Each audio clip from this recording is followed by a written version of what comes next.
The tourism industry is struggling under increasing debt and a lack of international visitors. The Tourism Industry Association of Canada recently polled tourism operators. About 45% said that they were likely or somewhat likely to shut their doors down within 3 years unless the government steps in to adjust their loan conditions. Many of those loans are from the government and were taken out during the pandemic, during related closures there due to the pandemic.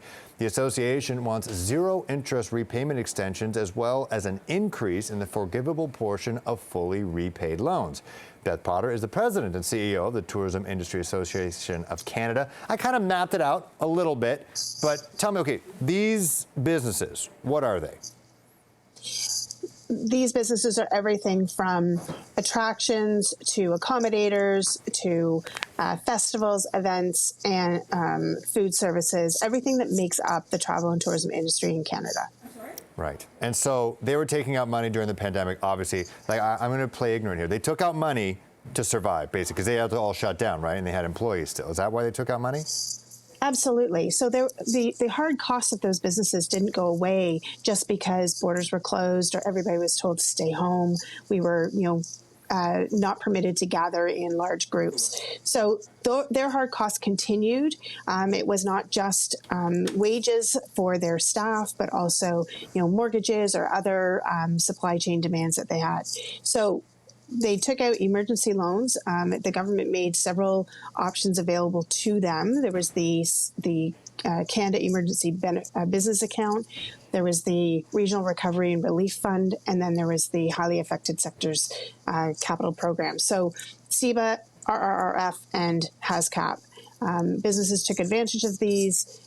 They were incentivized to pay them back by a certain date in order to have a forgivable portion of those loans.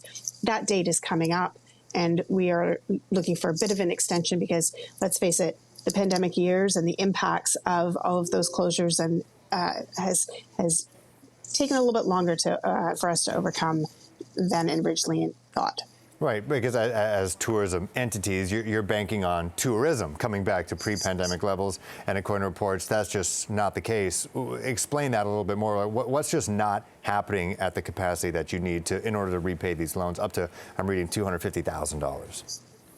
Right. So there's a number of factors, but a good analogy would be, if you walked through Nordstrom's, 4 or 5 months ago, you wouldn't know that they were on the brink of making the decision to close the stores. It's the same kind of thing.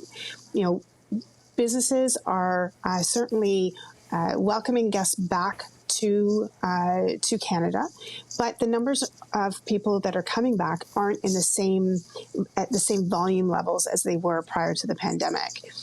We expect that domestic tourism should reach 2019 levels by the end of this year, but international visitation is not going to really get back to where we were in 2019 until 2025. And so we are seeing a shortfall in those visitors coming into Canada, and that is having an impact, along with other factors, on these businesses and their ability to generate the revenue they need.